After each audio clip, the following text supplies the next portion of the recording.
Hey everyone, Mr. Happy here, and in this video just wanted to do a recent news video regarding Final Fantasy 15 and its continued DLC development going into 2018.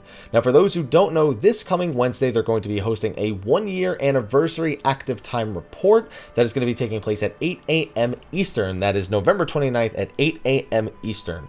Now not only is this a first anniversary active time report, they're going to be going over a few things. For one, they're going to be covering the player survey that we took quite some months ago at this point, and we don't really know the solidified results of that, minus a few things from Tabata here and there.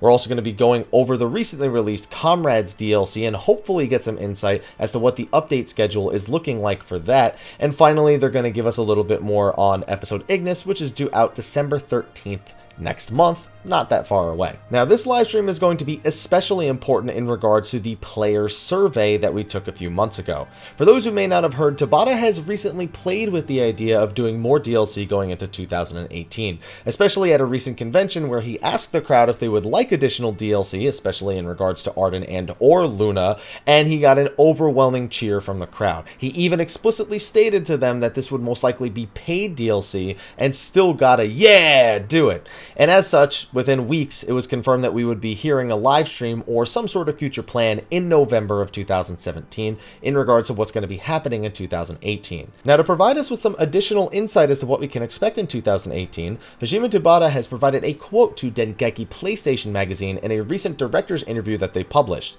Now, this has a bunch of other quotes with other directors as well, so if you want to check that out, be sure to check the description of the video.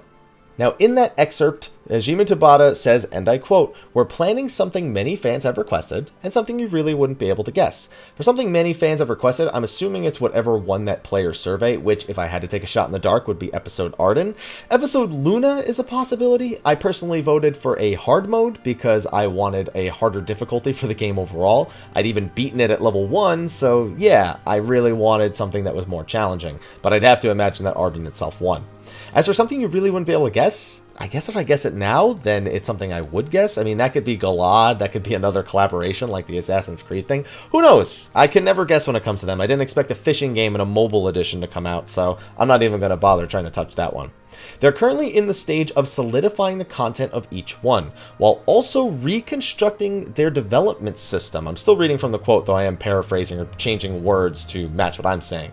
To restructure their development system, I have to imagine that their development system has to have degraded or at least not be functioning at 100% like it was before Final Fantasy 15 came out. I remember them saying something along the lines initially of 70% of the staff remaining on the game and working on the engine itself. So I'm curious how much of that 70% currently is actually remaining on the team. However, they gave us a little insight as to what they mean by reconstructing development system. So, according to Tabata, and again I quote, "Rather than develop in a rush to put out several things in a year like they did this year, I think it is better for us to narrow down the content and develop more thoroughly than we have before." So what that sounds like to me is that they were under a pretty strict development schedule when it came to 2017.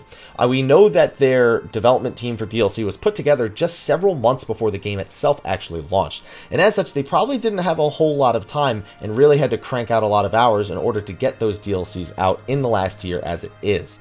That being said, it sounds like they're going to take their time with this next one, and it probably means we won't see as many DLCs overall. It may mean that the product we get, however, is vastly improved over the DLCs we've had thus far, though I personally found Gladio's combat system and at least the boss fights to be interesting, Prompto's story and its additional content to be satisfying, and Comrades, other than load times and occasional glitches, to be above average, and I'm hoping episode Ignis is at least on par with these, if not better. Fingers crossed that 2018 ends up being a decent year for Final Fantasy 15, and that the PC launch of the game will at least have this kind of stuff included and won't have to pay extra, especially considering they're still planning on developing more for Final Fantasy 15. But Tabata wasn't done. We probably won't hear about this at the upcoming ATR, but Tabata has a new project in the works, and he wants to start development for it in 2018 as well. Now, he did say several months ago in a Siliconera interview, if I'm remembering correctly, that he wanted to provide people with a more Breath of the Wild-esque type of experience, taking what he learned from working on Final Fantasy 15 and applying it to something that's more open world like Zelda, or at least an open world that is more like Zelda's Breath of the Wild as opposed to the way that it worked in Final Fantasy 15. It's some interesting stuff coming out of Tabata. I mean, he did Type 0, which, while it may have been niche, was loved by those who actually got into it. He's worked on things like Crisis Core, which, while it may have had to retcon a few things in Final Fantasy VII, was generally considered to be a great PSP game. And Final Fantasy 15, with the disaster that it revolved around it for so long, he managed to get out at least a working product in a few years. The man has always had a lot of struggles and a lot of things he's had to overcome in order to get the products completed and where they are. I'm hoping that if he starts a new project, it's on his terms, and he can actually give us a situation where he can show us what he's really made of. So, Hajime Tabata, I wish you the best of luck on that project. And you know what? I hope it turns out as exactly as you imagined it. But anyway, I'll be sure to provide some information on that live stream when it happens on Wednesday. Don't forget that episode Ignis, again, is December 13th. We are just a couple of weeks out from that one. In fact, as of this Tuesday, we are 2 weeks out from that. So I don't know about you, but I'm looking forward to that. Be sure to like, favorite, subscribe, and share, and stay tuned for all the latest Final Fantasy 15 news, videos, guides. You guys know what to do. Thank you for watching, and I'll see you guys next time. Until then, take care.